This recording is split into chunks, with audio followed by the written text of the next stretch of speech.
죽음이 소멸이 아닌 과거의 타임캡슐이 될 때도 있습니다. 미라에서 시작된 500년 전의 시간여행, 오늘 여행의 테마는 자연스러운 아름다움을 추구했던 조선의 여인들과 저고리 속에 숨겨진 과학에 대한 탐미입니다. 조선 여인들이 신분을 뛰어넘고 얽매였던 사상에서 자유로워질 수 있었던 것, 패션이었습니다. 소녀에서 귀수까지 아름다움에 대한 갈망은 조선의 패션이라는 열풍을 몰고 왔습니다. 조선의 패션, 얼마나 아름다웠을까요? 지금부터 500년 전으로 시간 여행이 시작됩니다.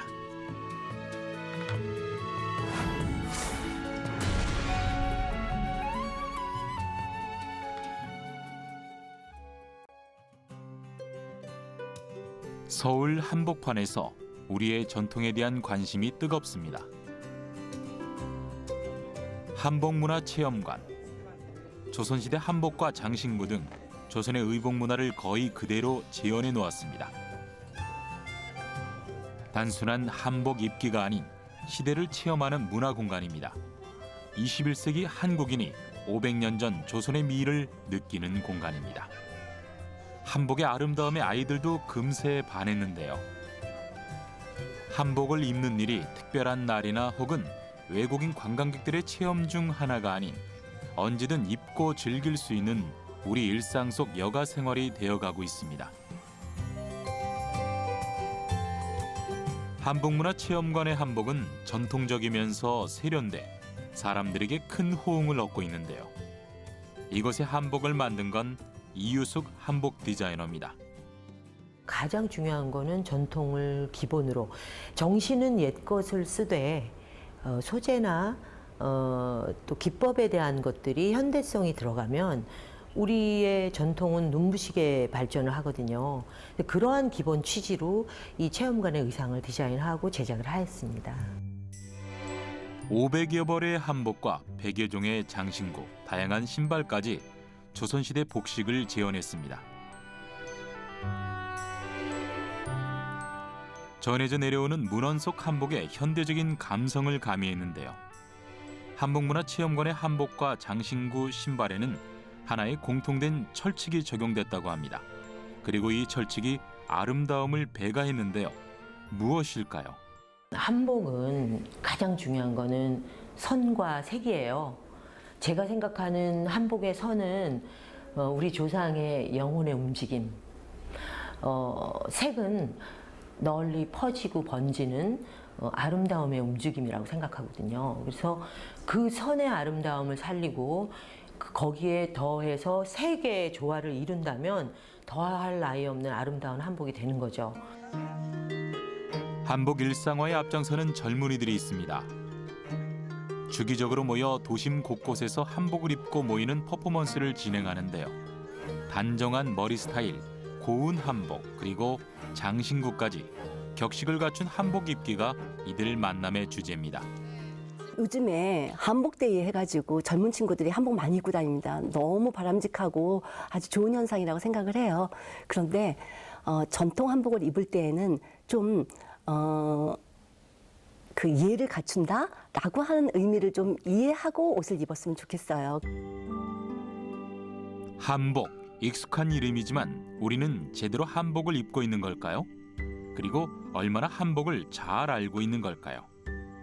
조선시대 여인의 한복을 통해 진정한 전통의 미, 그리고 한복에 대한 올바른 현대적 해석에 대해 이야기해볼까 합니다.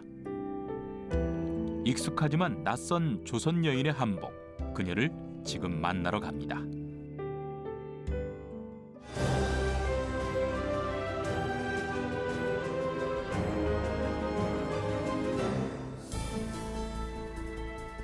(2011년) 대전 유성구 금고동 안정나씨 종중묘를 이장 중이었습니다. 그리고 이장 중 목관이 발견됐습니다. 발견된 미이라는 모두 내구, 신분을 알 수 있는 미이라는 안정나씨 집안의 며느리들이었던 신창 맹씨와 용인 이씨가 있습니다. 모두 사대부의 아내였습니다. 미라와 함께 역사적으로 중요한 유물들이 다량 출토되었는데요. 1400년대 나신걸이 아내 신창맹에게 보낸 것으로 보이는 편지도 그중 하나. 편지예요, 편지. 15세기의 부부는 어떤 내용으로 편지를 주고받았을까요? 신걸이라고 분들만을 위한 전형적인 그릇이고 요것도 일종의 명기인데 이거 500년 전 그들의 부부애가 궁금합니다. 500년 전에 그 의복을 우리가 직접 눈으로 확인할 수 있다는 것은 큰 행운이고 학술적으로 굉장히 귀한 자료가 되거든요. 즉 이 미이라가 나오면서 함께 출토된 이런 출토복식이라든지 그 편지라든지 하는 것들은 그 시대의 사회상, 생활상을 알려주는 아주 결정적인 자료가 됩니다. 즉 그 시대의 타임머신이라고 할 수가 있겠습니다. 대전역사박물관에서는 2016년 8월 안정나씨 부인묘에서 출토된 유물들을 복원해 전시회를 가졌습니다.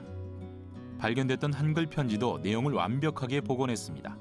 편지는 부인에 대한 그리움과 사랑, 타지에서 홀로 지내는 사대부의 외로움이 적혀 있었습니다. 그리고 편지와 함께 사랑의 징표인 바늘과 분을 사본했습니다. 이곳에서 나온 그 편지가 국내에서 지금까지 발견된 한글로 된 편지 가운데는 가장 오래된 편지입니다. 국내에서 가장 오래됐다면 뭐 세계에서 가장 오래된 한글 편지라고 얘기해도 틀리진 않겠죠. 안부를 끝이 없이 수없이 하네. 집에 가서 어머님이랑 아기랑 다 반가이 보고자 하다가 장수가 혼자 가시며 날 못 가게 하시니 못 다녀가네. 일이 민망하고 서러운 일이 어디에 있을꼬. 그리고 또 하나, 조선 초기에 여성이 어떤 한복을 입었는지 알 수 있는 복식들이 출토되는데요. 모자를 거기다 놔드린 거요. 신창맹씨의 묘에선 평상복으로 추정되는 한복들이 발견됐습니다. 출토된 복식은 당시 조선 사회를 유추할 수 있는 귀중한 자료가 되는데요. 그런데 땅속에서 나온 옷, 공기와 접촉이 괜찮은 걸까요? 여러 가지 이러한 그 유기물인 섬이라든지 그 시신들도 급격하게 부패가 되면서 악취가 나게 됩니다. 그래서 이러한 출토복식들은 나오는 순간 신속하게 보다 과학적인 처리를 위해서 신속하게 이동이 돼야 됩니다. 학술적으로 가치가 높은 출토된 복식은 어떻게 복원되고 보존되는 걸까요? 가장 먼저 복식의 유형을 분류하고 세부적인 조사를 실시합니다. 그리고 세척을 하고 형태 보정을 통해 보수를 하면 됩니다. 그 과정을 통해 복원된 신창맹씨의 평상복입니다. 단아하면서도 풍성한 주름을 통해 조선 초기 한복의 아름다움이 그대로 전해집니다. 편지의 내용이나 그다음 출토 유물이나 이런 것을 이제 보면은 신창맹씨의 묘는 조선 초기 복식이 틀림없고요. 그다음 두 번째 용인 이시묘가 아주 옷들이 많이 나와서 예복도 많이 나오고. 안정나씨 부인 묘 중 하나인 용인 이시묘. 이곳에서는 예복인 장삼이나 전단 후장형 의례용 치마 등 조선 초중기 여인의 화려한 의복이 다량으로 출토됐습니다. 무늬가 다 있네 그대로. 의복의 무늬까지 선명하게 보일 정도로 원형 그대로 출토되어 학계를 술렁이게 했습니다. 초중기 내지는 뭐 후반까지 가겠죠. 근데 굉장히 다양한 여자 예복들이 나왔어요. 그래서 이제 앞에 신창맹씨 묘에서는 그렇게 예복에 가까운 것들이 안 나왔지만 용인이씨 묘에서는 상당히 많은 예복의 옷들이 나와가지고 아주 귀한 유물들이 되겠습니다. 용인이 씨의 묘에서 발견된 앞덧치마입니다. 앞에만 주름을 잡아서 실루엣을 강조했고 전통 문단을 사용해 화려함이 돋보인 치마입니다. 장저고리도 발견됐는데요. 넓은 소매와 긴 길이감이 특징인 조선 초기 한복임을 알 수 있습니다. 명주 치마도 출토되어 사대부 부인임을 알 수 있습니다. 조선시대 초기 옷은요, 삼국시대 복식하고 크게 다르지 않습니다. 그리고 그것은 삼국시대, 고려시대를 이어서 계속 유지되는 스타일인데요. 보통 이제 저고리 같은 경우에는 온 몸을 덮는 아주 크고 풍성한 저고리고요. 치마는 허리에 둘러 입는 그런 치마 형태가 되겠습니다. 우리는 한복을 삼국시대 이전부터 입었다는 기록이 있는데요. 여성의 한복은 저고리 치마라는 기본적인 틀을 유지한 채 조선까지 이어왔습니다. 조선 초기의 한복은 고려의 것과 가장 흡사한데요. 넉넉한 품과 긴 저고리, 허리에 두르는 치마가 특징입니다. 이 스타일은 조선 초기 일상에서 입었던 여성의 옷차림입니다. 넓은 품이 편안함도 주지만 집안일을 하거나 활동을 할 때는 제약이 되기도 했습니다.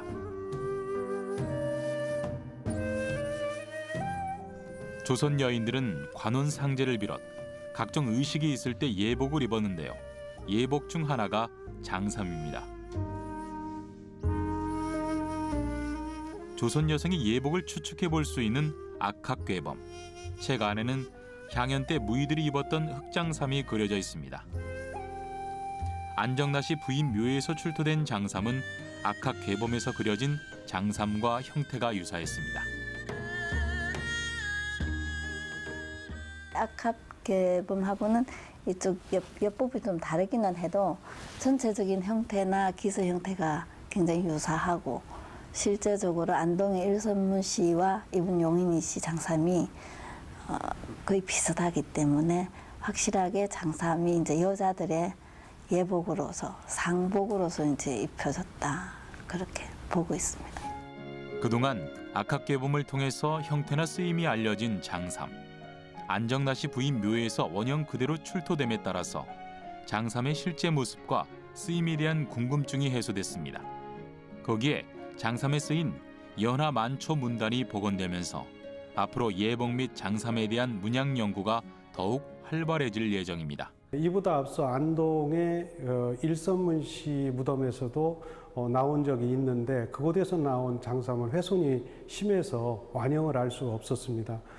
그런데 이번 대전에서 나온 이 장삼은 두 점 모두 다 완형으로 나왔기 때문에 매우 그 귀중한 학술적인 가치를 제공한다고 말씀을 드리겠습니다.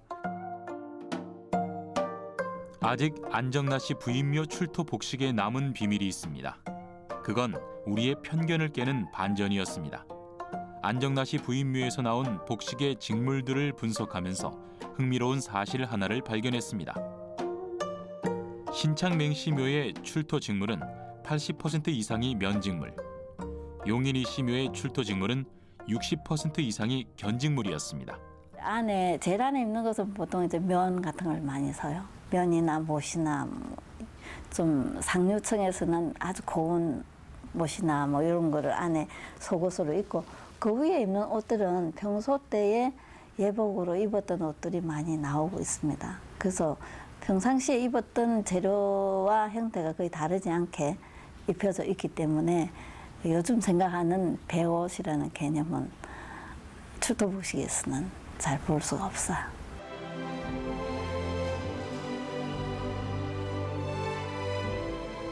조선 초기에는 수의로 삼배를 입지 않았던 것으로 보입니다. 오히려 저승길에 가장 화려한 옷을 입었던 조선 여인들.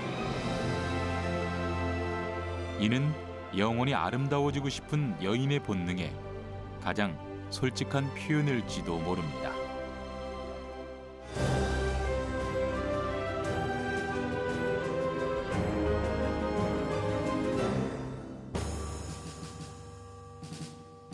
(1592년부터 1598년까지) 두 차례에 걸쳐 우리나라를 침략한 일본과의 싸움입니다. 임진왜란은 조선 사회를 크게 변화시킵니다. 농사법의 변화부터 신분제도의 개혁까지 사회가 요동치자 조선 여인의 옷도 파격적으로 변신을 시도합니다. 바로 저고리 길이가 짧아지기 시작합니다. 저고리가 짧아지고 치마는 가슴에서 묶이게 되니까 그 비율이 서양의 엠파이어 스타일처럼 가슴선에서 이제 잘리게 되니까 훨씬 더 우아하고 깊이감이 있게 되는 거죠. 그리고 치마는 좀 더 부풀리고 저고리는 좀 더 꼭 끼고 날씬하게 해서 전체적으로 굉장히 아름다운 비례미를 갖도록 착용한 것이 특징입니다. 서양의 엠파이어 스타일이란 하체는 하이웨이스트, 상체는 목둘레는 넓게 파서 짧게 보이게 했으며 소매는 가늘고 끝을 둥글게 재단했습니다. 조선 후기 한복은 속옷을 통해서 옷의 형태를 만들었습니다. 통이 넓고 부풀어 있는 속바지와 속옷, 그리고 무지기 속치마를 입어 치마를 부풀렸습니다. 거기에 저고리가 짧아져 시각적으로 하이웨이스트 스타일처럼 보였습니다. 하지만 한복에는 서양의 엠파이어 스타일에는 없는 강력한 비밀병기를 가지고 있었습니다. 거기에는 상당히 창의성이 드러납니다. 그래서 누가 어떻게 입느냐에 따라서 그 스타일이 너무 달라질 수 있어요. 그래서 속옷을 똑같이 입었다 하더라도 그냥 치마를 늘어뜨려 입을 수도 있고요. 조선 중기 옷의 실체를 알 수 있는 또 하나의 타임머신, 파평윤씨 종중묘입니다. 조선 중기 옷뿐만 아니라 타임머신 안에는 슬프고 극적인 이야기가 담겨져 있습니다. 파평윤씨 종중묘를 정리하던 중 발견된 하나의 관. 450여 년 전 복중에 태아를 품은 미라가 발견됐습니다. 학계와 대중 모두에게 충격을 줬던 모자 미라. 그리고 함께 출토된 조선 여성의 옷. 각종 장신구들이 조선 중기 여성의 복식을 여실히 보여줬습니다.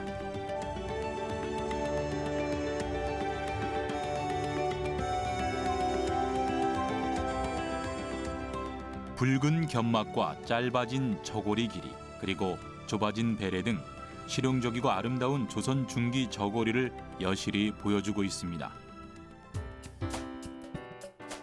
조선의 전통 한복을 현대적으로 재현하는 한복 연구가 김혜진. 높았잖아, 그치? 꾸준히 조선 여성의 옷을 연구하며 복원 작업에 힘을 쏟아왔다고 하는데요. 새로운 한복 재현을 준비 중인 김혜진 한복 연구가 어떤 한복을 재현하는 걸까요? 뒹굴어졌잖아. 사실 이런 거는 솔직히 요즘에 그 디자인들이 파주에서 이 무덤에 발굴됐는데요. 파평윤 씨의 의상이 출토 그때 당시에 무덤에서 나온 게 한 63점 정도. 33점은 저희가 지금 복원을 거의 다 해갖고 있고요. 그중에 저고리 하나입니다. 김혜진 한복 연구가가 파평윤 씨 한복 저고리 복원에 나섰습니다. 견막을 만드는 과정입니다. 한복은 세 겹의 옷감을 겹쳐서 하나의 옷감처럼 재단하는 게 특징입니다. 자로 잰 듯한 것보단 여유를 두고 박음질하는 것이 한복 형태의 관건입니다. 이런 게 만들어지면 이만큼이. 지금은 저희가 완전히 복원을 할 거예요. 그러나 이 사이즈는 옛날에 작았잖아요, 사람들이요. 현대에 맞는 사이즈로만 바꿔주는 거예요. 한복에 숨겨진 과학 중 하나. 벗어놓은 한복을 일자로 펴면 바닥과 거의 일직선으로 딱 달라붙습니다. 서양의 옷과는 다른 재단법입니다. 이렇게 평면으로 펴지는 한복, 사람 몸에 어떻게 맞는 걸까요? 한복은요, 평면 재단이에요. 그러니까 우리가 평면 재단하면 무슨 이게 평면 재단이 무슨 뜻이야 이러는데요. 그냥 이렇게 종이처럼 이렇게 탁 놓으면은 그냥 다 똑같이 내려앉아요. 다 뭐 이렇게 올라오는 게 없어요. 근데 양장은요 어때요? 이렇게 딱 켜놓으면 이런데 어깨선이라든지 카라라든지 이게 딱 서 있잖아요. 한복은 다 접혀져 있어요. 그거 딱 펼쳐 정말 이렇게 바닥에 붙어 있어요. 근데 이거를 입으면은요 옷이 입체가 생겨요. 그거는 세계 어디 가도 우리나라밖에 없어요. 입지 않으면 틈도 보이지 않을 만큼 납작해지는 한복. 하지만 여인이 입으면 여인의 몸처럼 감싸 입체의 아름다움을 나타냅니다. 이것이 한복을 아름답다 칭하는 비법, 선조들의 지혜가 담긴 재단의 과학일 겁니다. 인체 치수보다 여유를 둔 재단과 바느질, 그리고 깃과 소매, 앞섭과 뒷섭의 인체를 생각한 비율, 이것들이 어우러진 것이 한복입니다. 기본적으로 한복은 수천 년 동안 평면적인 구조를 가지고 있었고요. 또 고든 기세 모양을 갖고 있었고, 그거에 비해서 이제 베레는 뭐 둥근 적도 있고 또 직선인 적도 있고 저고리 길이가 길은 적도 있고 짧은 적도 있고 다양하게 변했습니다만은 좀 전에 말씀드린 평면적인 거, 고든깃 이런 것은 변하지 않고 내려온 특성인 것 같습니다. 또한 그 아름다움의 기준에 있어서 조선시대를 생각한다면 좀 화려함보다는 단정함, 단아함 이런 것에 중점을 두어서 입었었던 것으로 보입니다.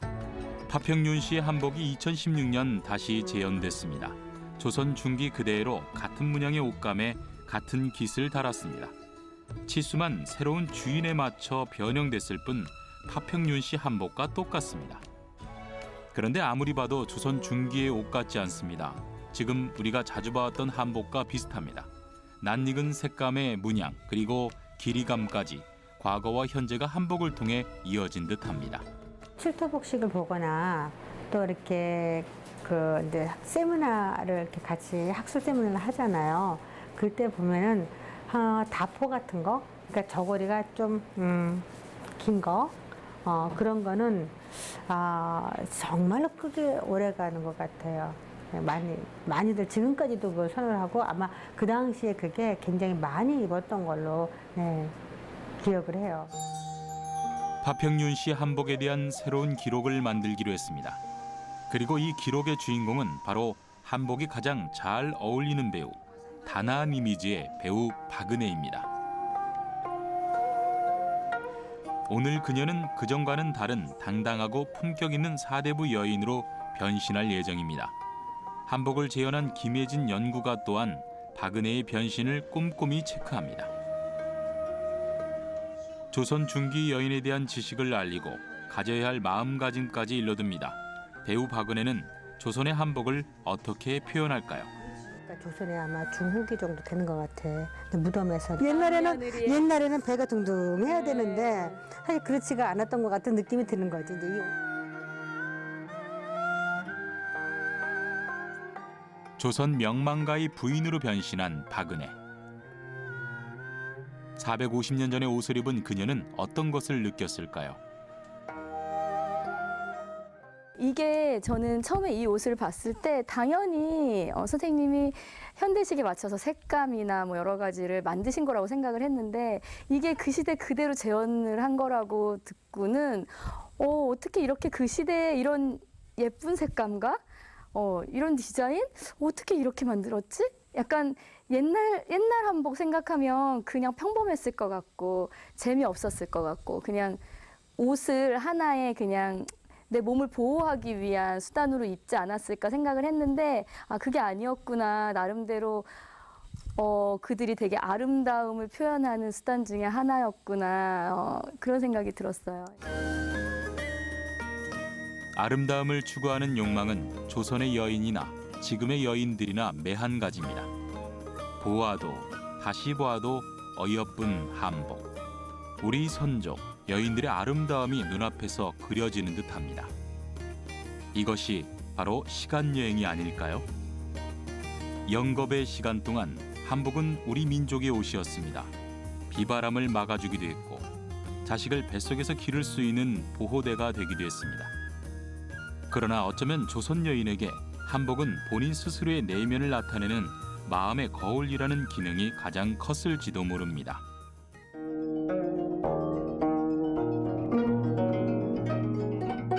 조선 여인 중 굴곡 많은 삶을 살지만 화려했던 여인 기생. 신분사에서 가장 천대받았지만 조선 후기 여성의 패션을 주도하는 트렌드 세터가 됩니다. 말 그대로 아래 하자에다 두터울 후자, 그러니까는 하체를 크게 부풀리고요, 상박해서 위에 저고리는 아주 긴박하게 줄이는 형태인데요. 어느 정도 줄였느냐 하면은요, 저고리 길이는 거의 남자의 한 뼘 정도 이거보다도 어떨 때는 짧을 수도 있었어요. 그런 정도로 짧아졌고요. 그다음에 품은 앞에 가슴을 가릴 수 없을 정도로 가슴이 좀 벌어질 정도로 그렇게 좀 좁아졌고요.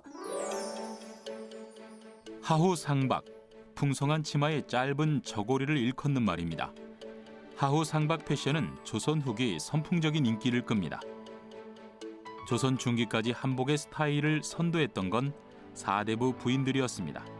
그런데 조선 후기, 조선의 패션을 뒤흔든 건 바로 기생이었습니다. 기생의 패션이 사대부 여인들에게도 번지자 청장관이었던 이덕무는 조선 사회를 개탄했습니다. 이덕무의 청장관전서에 옛날에는 여자가 옷을 넉넉하게 만들어서 죽어서 염할 때도 쓸 수 있었다고 한다. 그런데 지금은 그렇지가 않아서 소매에 팔을 넣기가 어려웠고 팔을 한번 구부리는 솔기가 터졌다라고 적었습니다. 정말 옷으로서는 이상하고 괴이하다 이렇게 얘기를 합니다. 그런데 재밌는 게요. 그 요자가 요상할 요자도 되지만 아름다울 요자도 됩니다. 이중성을 갖고 있어요. 그런데 그 복식을 바라본 사대부 남성들도 그렇게 생각했던 것 같습니다. 개탄스러움과 아름답다는 두 가지 시선이 공존했던 하후 상박 패션. 기생방이 사대부의 만남의 장소가 되면서 기생의 옷차림이 남성들의 마음을 자극했습니다. 그리고 급기야 기생의 옷차림을 권하는 사대부들도 등장합니다. 그렇게 낯선 옷이 이상하기도 했지만 실질적으로 기생들이 입고 있는 것을 보면은 그것을 아름답다고 느낀 거예요. 그래서 집에 가서 자기의 처첩에게 그런 옷들을 권했고 그러다 보니까는 그 집안에 있는 처첩들은 남편이 원하고 남편이 부인도 바꿔 입으시오라고 얘기하니까 그거를 거절할 수 있는 명분이 없는 거죠. 조선 후기의 옷차림은 유교 사회인 조선임에도 파격적이었습니다. 가슴이 드러날 정도의 짧은 저고리, 풍성한 치마까지. 하지만 조선 여인의 옷은 관습과 사상을 뛰어넘었습니다. 그리고 옷차림에서 찾을 수 있었던 신분의 격차까지 줄이는 놀라운 일을 해냈습니다. 조선 여인들의 미에 대한 열망은 사회를 변화시키는 작은 기초가 되었습니다.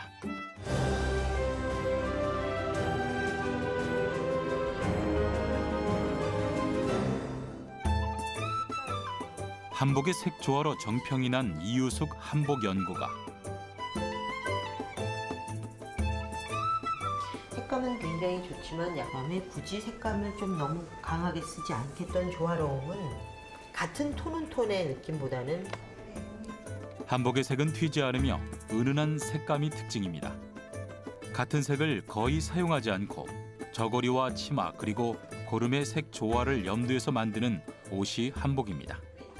같은 빨강이라도 어떤 색하고 조화롭게 이루느냐에 따라서는 저는 한 20번, 30번 정도의 계속적인 리서치를 하고 난 다음에 결정을 하죠. 그 염색에 대한 농도에 따라서 색깔이 굉장히 다릅니다. 그랬을 때 과연 저고리와 치마 색깔이 어떤 매치를 할 때는 정말 수많은 그 연구와 리서치가 있지 않으면 그렇게 아름다운 색깔을 내기가 어렵죠. 색동 저고리는 대개 10살 이하의 어린아이들에게 입히는 한복입니다. 21가지 색을 사용해서 만드는 옷입니다. 전통 혼례복인 원삼 또한 빨간, 연두, 파란의 3색을 사용했습니다. 우리나라 전통 색깔은 오방색입니다. 청색, 백색, 적색, 흑색, 황색의 5가지 색을 말합니다.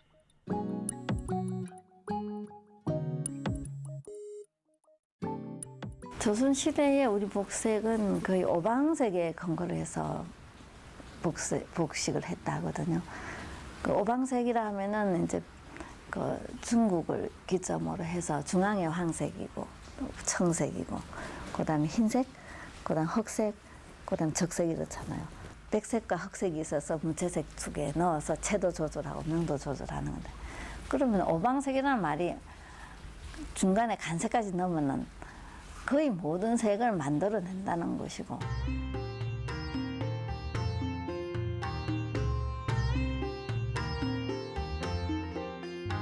다섯 가지 오방색을 중심으로 색을 섞어 간색을 만들었던 우리 조상들. 그만큼 다양하고 아름다운 색상으로 한복을 만들 수 있었습니다.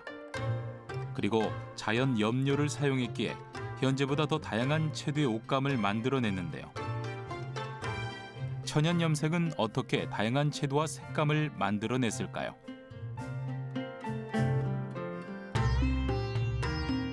수백 년 전의 방법으로 천연 염색을 하는 곳을 찾아가 봤습니다.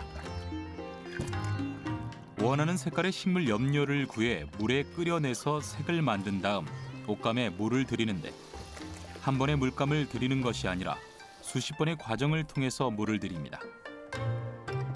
그 후 물들인 옷감을 햇볕에 말리면 되는데요.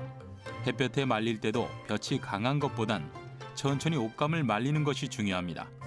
햇볕에 말리기 때문에 다양한 채도의 색이 옷감에 묻어납니다. 그 어디에도 없을 단 하나의 색이 탄생하는 겁니다. 천연 염색은 일반적으로 옛날 삼국시대, 고려시대, 조선시대부터 해왔던 염색, 자연 염색이라고 하죠. 색상별 천연 염제를 살펴보게 되면은 오방색과 오간색이 주어지게 되는데 빨주노초 파남보 모든 컬러를 구현할 수 있으면은 가장 자연에 가까운 컬러, 색상을 구현한다라고 볼 수 있습니다. 최근 천연 염색에 대한 관심이 높아지면서 천연 염료에 대한 연구가 활발히 진행되고 있습니다. 일반적으로 천연 염색은 항균성이 강한 것으로 알려졌는데요. 식물에서 채취하는 색이라서 유해한 화학적 물질도 거의 들어가지 않는 것으로 알려져 친환경 옷감으로 주목받고 있습니다. 최근 진행되는 연구에는 면이나 실크가 아닌 새로운 매질의 천연 염색을 입힌다고 하는데요. 어떤 새로운 연구가 진행되는 걸까요? 피화물에 대해서 저희가 천연 염색을 했을 때 실제로 항균성이 있는지를 확인하기 위한 항균 테스트인데요. 균을 배양한 후에 희석수에서 이제 그 활성 성분들을 우려낸 다음에 배지에 이제 배양시켜서 균이 나오는지 활성 능력이 있는지를 확인하는데요.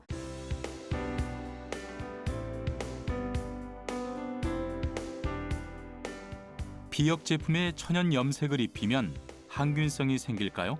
아니면 새로운 천연 염색에 대한 가능성이 발견되는 건 아닐까요? 천연 염료, 소목, 꼭두선이, 석류피, 치자청 등을 피혁 제품에 천연 염색한 결과 소목이나 석류피가 강한 항균성을 나타냈습니다. 모든 천연 염색 색소에서 항균성이 있지는 않습니다. 그렇지만 이제 항균성이 뛰어난 염제들 같은 경우에는 제가 좀 전에 말씀드린 것처럼 99%까지 항균성을 얻을 수 있고요. 대표적인 물질로는 오배자나 소목, 꼭두선이 그리고 석류피 등에서 그 항균 효과가 좋은 것으로 나타나고 있습니다. 천연 염색은 모두 염료가 항균성을 가진 건 아닙니다. 항균성을 가진 것은 특정된 염료입니다. 다만 천연 염색은 화학적으로 색을 만들지 않는 것에도 큰 의미가 있기 때문에 항균성에만 치중해서 천연 염색을 평가해서는 안 될 것입니다. 첫 번째로는 안정성이 좋고요. 물론 그 화학 물질보다는 뭐 빛이나 열, 뭐 이런 조건 등의 열악한 환경이긴 하지만 그래도 화학 물질보다는 저희 그 옷에나 뭐 이런 저희가 접하는 물건들이 염색을 했을 때 안정한 것이 장점이라고 할 수 있습니다. 다채로운 색의 향연, 그리고 사람과 한복이 어울려내는 아름다움. 그리고 한복에서도 중요한 신발. 현대에서 하이힐이 여성미의 상징인 것처럼 조선시대에도 신발은 여성의 상징이었습니다. 여인들의 신발을 우뇌나 당해 등으로 불렸는데 현재 우리에게 가장 잘 알려진 신발이 수혜입니다. 당해는 코가 높은 신발이며 우뇌는 분홍색 신을 뜻하며 흑해는 앞코가 뾰족하고 높은 것을 가리킵니다. 수혜는 비단에 술을 놓은 신발을 말합니다.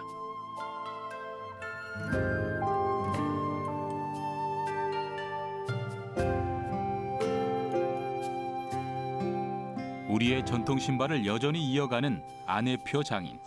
모든 것을 여전히 수작업으로 이어가고 있습니다. 한땀만 기꺼이. 우리 조선의 여인들은 어떤 신발을 신었을까요? 가장 대표적인 꽃신입니다. 버선코처럼 앞이 하늘로 솟아 여성의 버선을 배려한 신발입니다. 신이 앞뒤가 들려 있어요. 앞뒤가 들림으로 해서 걸음을 걷는데 참 편리한 점이 많습니다. 많고 또 만들어지는 제작 과정에 보면은 이 밑창하고 위에 울타리하고 붙이는 과정이 신어서 그 유연성이 있게 이래 되어 있습니다.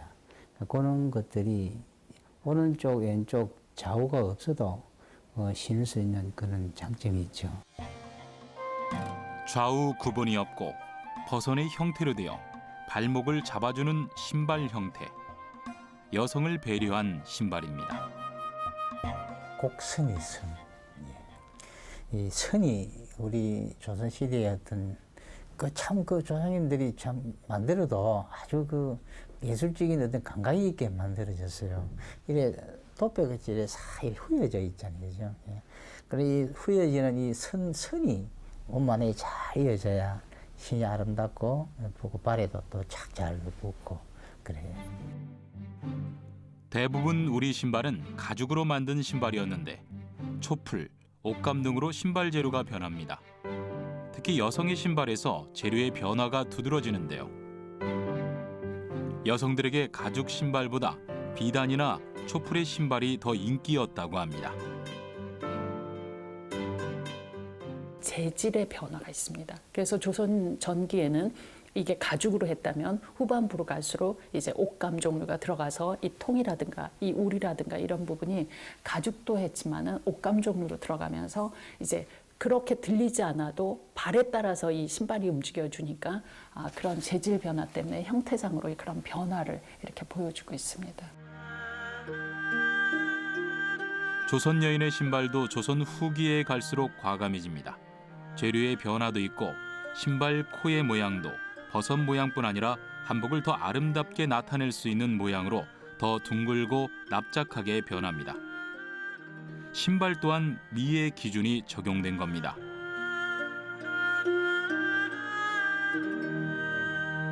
조선시대의 옷에서 살펴볼 수 있는 곡선미와 일맥상통한다고 볼 수 있겠습니다. 조선시대의 옷은 후기로 갈수록 그 직선이었던 부분이 곡선으로 변하게 됩니다. 그래서 배래라든지 돌연, 깃, 섭과 같은 부분을 예로 들 수 있는데요. 신발, 이와 같은 옷과 같이 착용하는 신발에서도 그 마찬가지 현상이 일어났다고 볼 수 있겠습니다. 최근 한국 여성의 화장법은 전 세계에서 인기를 끌고 있습니다. 그리고 조선시대에도 이미 우리의 여인들은 화장법에 대한 관심이 높았습니다. 화장품 용기 또한 수려함을 뽐냈습니다. 도자기로 만들어 천연 화장품을 담아두었습니다. 심지어 숙종 때는 화장품 행상인 내분구가 존재해 화장이 여성들에게 보편화됐음을 알 수 있습니다. 임진왜란 직후에 일본에서 발매된 조노로고 그래서 조선의 이슬이란 화장수의 광고란에 조선의 최신 제조 방법으로 제조한 이란 표현이 있습니다. 이로 보면 조선시대의 양질의 화장품을 제조했던 것으로 보입니다. 조선의 화장법은 이미 기초 화장부터 색조 화장까지 존재했습니다. 까만 머리에 하얀 얼굴은 조선시대에서도 미인으로 꼽혔습니다.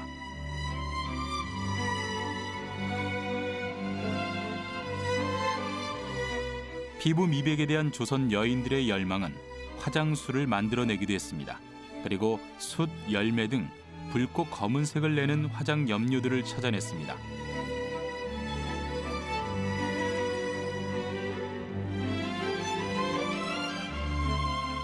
한복을 더욱더 빛나게 하는 것은 화장이라는 것을 조선 여인들은 이미 알고 있었습니다.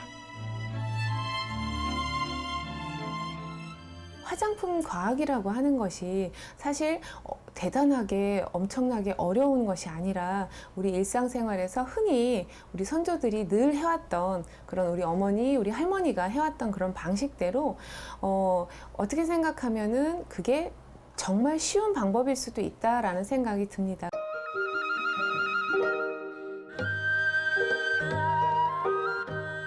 조선시대 그림에서 보았던 미인 화장법을 직접 시연해 보기로 했습니다.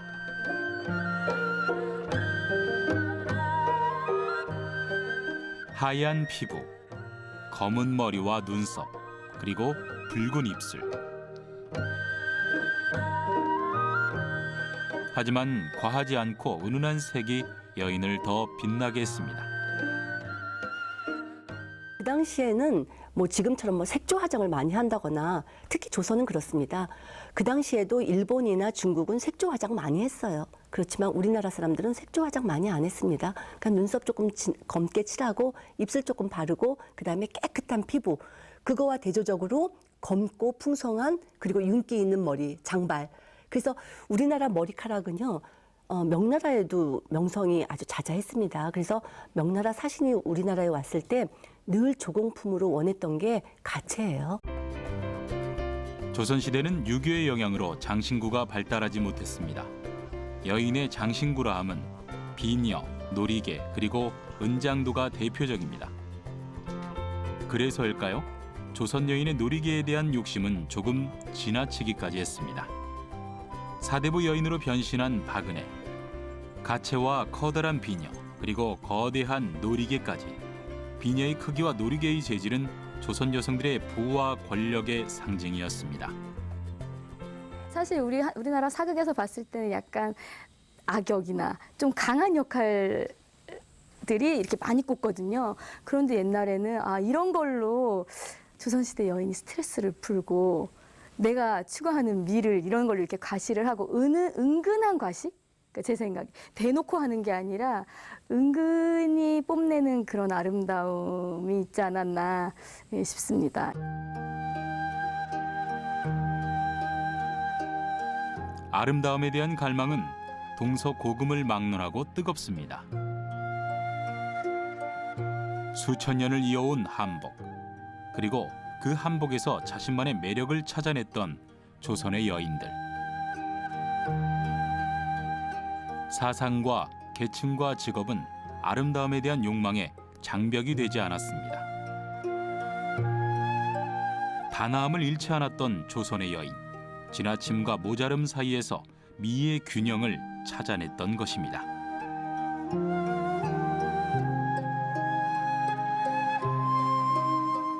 전기와 후기를 굳이 나눈다면 전기의 복식을 봤을 때 전체적으로 품위를 더 강조한 것 같고요. 조선 후기에는 좀 더 여성스러움이 드러난 것 같습니다. 꺾이는 저고리나 풍성한 치마 실루엣 같은 거를 보아서요.